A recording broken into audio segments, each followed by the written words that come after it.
Hi, welcome back to the channel. Today I'm going to be doing a short video on a qualitative understanding of stars, and yeah, let's just get into it. So, as probably all of you guys know, at the center of our solar system, we have the sun, which is a good example of a star. It's pretty average in terms of size and brightness, but in terms of things that we see and like experience on a daily basis, the sun is completely gigantic and almost on. You can't really visualize how big the sun is, right? Um, there's a lot of videos on YouTube, or most introductory astronomy courses start with a video about scale, just so you get a better understanding of how to wrap your heads around the distances and the sizes. But honestly, astronomical things are astronomically large, right? It's pretty impossible to wrap your head around a lot of the sizes and distances in the solar system. Not even to mention like the galaxy and star systems, right? So the structure of our sun at its simplest looks like this. Looks basically like an onion. It's got a core in the center.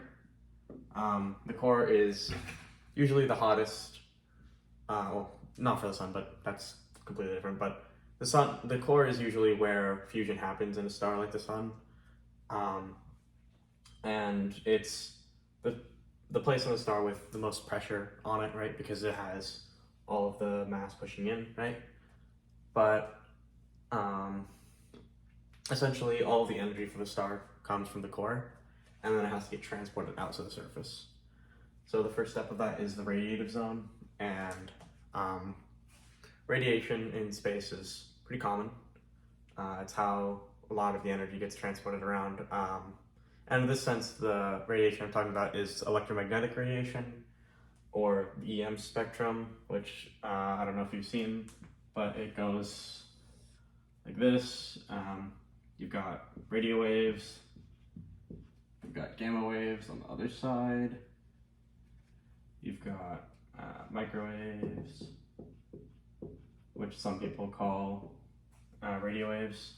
You've got infrared, you've got X-ray, UV, and then visible. And this goes in energy. Energy, or you can think of it as frequency, where this has the lowest frequency, this has the highest, or you can think of it as wavelength, where this has the highest, this is the lowest, because energy or frequency and wavelength are they're inversely proportional. So when the frequency is higher, the wavelengths can be shorter.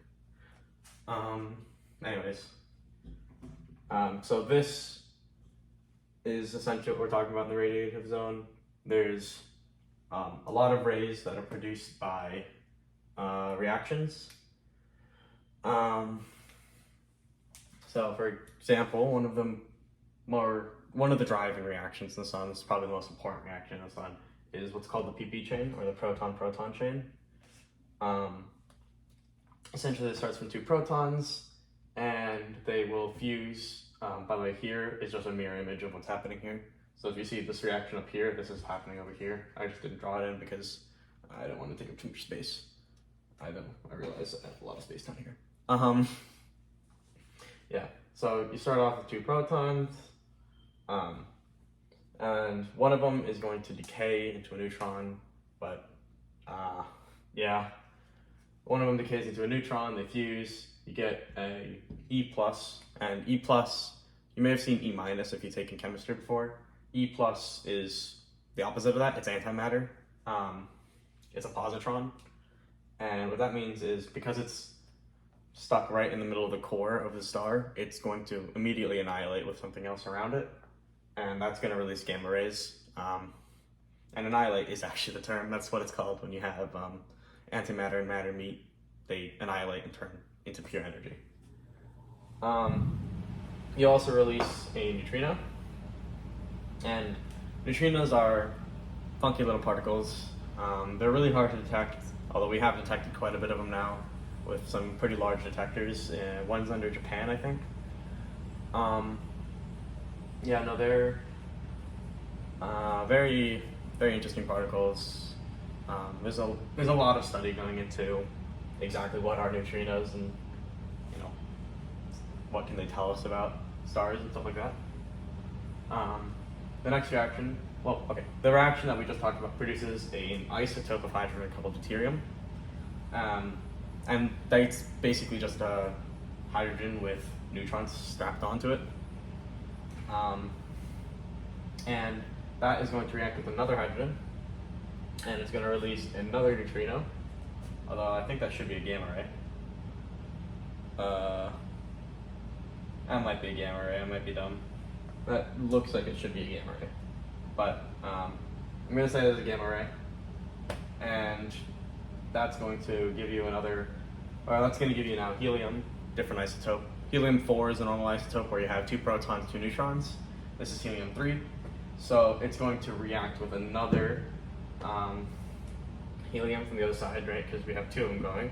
Just realize this is unbalanced. If we have 2,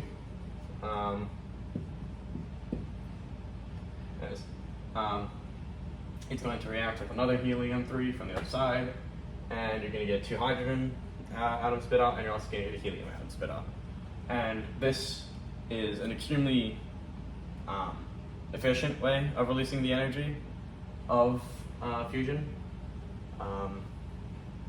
It's actually the driving process of our sun and many other smaller stars. Larger stars don't really use this process. They use another process called the C and O cycle, which essentially uses carbon, nitrogen, and oxygen to kind of do the same thing and convert hydrogen into helium. But you need much higher activation temperatures and more intense pressures to start that cycle up. So that covers the core and the radiative zone. The next zone we have is a convective zone. The convective zone is kind of what you'd think in terms of how it would work. If you have a pot boiling over water, this is like the age-old example of how convection works. So you have a pot, you have some fire, and you have some water. Right. If you do this, you'll see kind of the water will boil over, and what that actually means is you have cooler water, because cold water is denser. Cooler water will sink to the bottom, but when it gets to the bottom, it's now closer to the heat source, so it's going to warm up and it's going to rise, and that's why you get this kind of boiling over when you put water on the stove, right? Because you're inducing currents by introducing energy into the system, and that's what that is. And that is essentially what's happening in the convective zone, actually. It's a little bit more complicated than that. Actually, the convective zone is one of the more complicated zones to simulate in terms of simulating stars, and we can get into simulating stars in another video. I'm actually working on a project that's doing that. Yeah, it's definitely one of the more complicated zones to simulate. Requires a lot of fluid dynamic physics and plasma physics to get right. And then the really, really hard zones to simulate are the solar atmosphere, which is not on this diagram, but we'll just imagine the haze around here. The solar atmosphere is particularly hard to simulate because the conditions in here you can treat as plasma, right? The fourth state of matter. Basically, you can think of it as a soup of ions. But the problem is with the outer edge of the star, you kind of get a semi-plasma where some of the atoms, or some of it is in a plasma state, but some of it is in normal atomic state. So it becomes kind of a pain to try and simulate because you have to account with two states of matter. The equation of state is a little bit more complicated when you're dealing with a semi-plasma. It's doable, but it's very hard. But yeah, that's the main structure of the sun. Now this doesn't apply to all stars actually. There's a lot of different star structures. For example, like as you can see here, the density of the star is not going to be uniform, right? This core is going to be a lot denser and higher temperature, all that stuff than say like the convective zone, right? On average, it's probably going to be a lot more hot. It's going to have more pressure. But if you have a star that's only held up by degenerate forces. And what a degenerate force is essentially, say you took two electrons and tried to smash them into, like you just try to compress them down.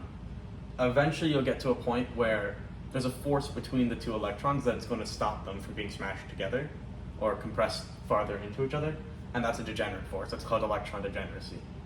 And there are stars actually held up by those type of things. Like a white dwarf is a electron degenerate star, and a neutron star is obviously a neutron degenerate star, right? It's held up by a degenerate force that keeps it from collapsing into itself. Yeah. Now over here we have this diagram. This is a very famous diagram called the Hertzsprung-Russell diagram, or for short, HR diagram. It's a really good way of keeping track of stars. Kind of, you can use it to analyze some parts of the star. And the way you construct it is you make a luminosity versus surface temperature diagram of stars. Most of the times these are going to be logarithmic graphs, because these ones are going to be thousands and thousands of times more luminous than the stars down here. So you need to have a log graph to keep everything, on one axis without looking horrible. But when you do this, you'll get kind of zones that look like this, and these zones are very easy to put like words onto in terms of what they are. Right down here, you've got white dwarfs. As you can see from the graph, they're relatively low luminosity, low temperature. Right. As I just said, white dwarfs actually, they are just held up by degenerate forces. They're just a big mess, to be honest. They're just, they physically can't go smaller than they are. And if you gave too much mass to them, they'd detonate because the degenerate force wouldn't be able to keep up with it. That detonation is actually very useful supernova for finding distances. I'll get into kind of the distance ladder in another video. That's an entirely different topic. But this line here, wow, I can't draw a straight line. This line there is a very important line. This is where the main sequence stars live. So the sun's probably here. Most graphs do one solar luminosity and one, and like the surface of the temperature, the temperature of the surface of the sun there. So this is normally where one solar luminosity is on the graph, right in the middle. And as you go up here, it's going to be tens or hundreds of times more luminous than the sun there. This is around where the solar temperature is, of the sun, like the surface of temperature. And almost all main sequence stars will live basically directly in this region. Actually, I think all of them should live directly in that region. And as you go up and up here, I just realized I forgot to mention something. This temperature line normally goes the other way. So higher is on this side, which means white dwarfs are actually hot. That's why I just caught myself. Like hotter temperature is here, lower temperature is here, because you'll get not red dwarfs, but you'll get red main sequence stars there, and here is actually a red giant area. So they're very luminous, very low temperature on average. Over here you have the blue stars. These are like class O stars, and I'll get into spectral classifications. Those are the most luminous, most massive, highest temperature stars. Yeah, and over here, this is where the blue supergiants live, and the blue giants, and the blue hypergiants. Basically, all of the extremely luminous stars. Although this area is more of the red hypergiants, this area is really the blue giants area, and it kind of goes in towards the blue. It goes from red to blue over that path. Now, there's another thing I can show you.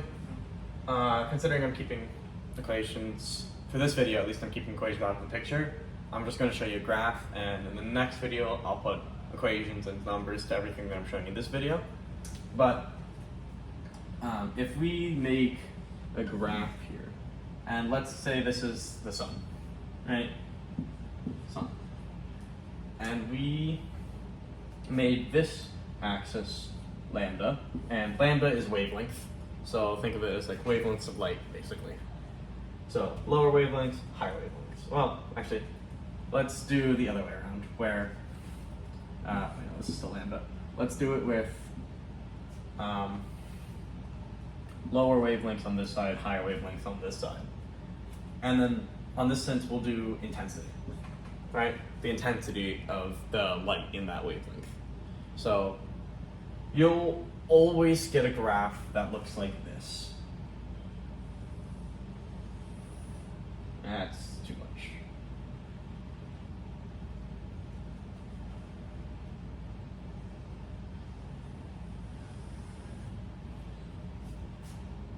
And essentially what this means is, well, obviously you can see we have an asymptote here, which means any hot object is going to produce infinitely long waves.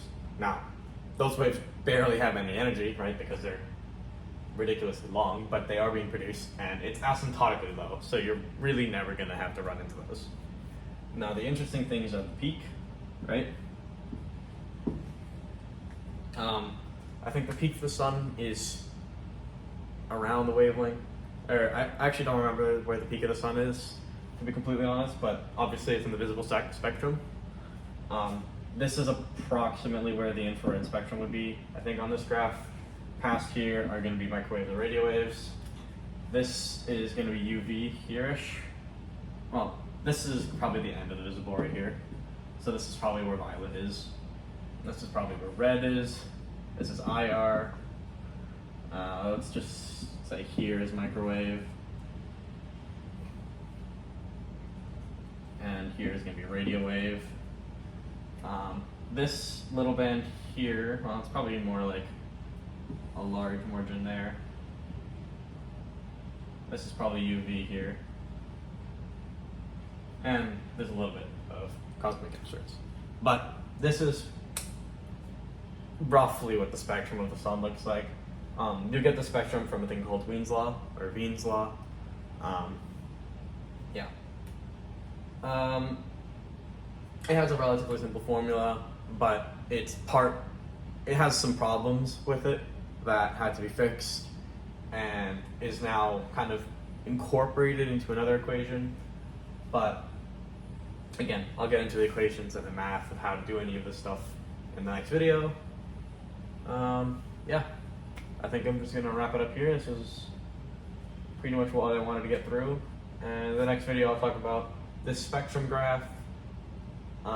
Maybe I'll talk about some other different stellar structures. And yeah. All right. Thank you. Bye.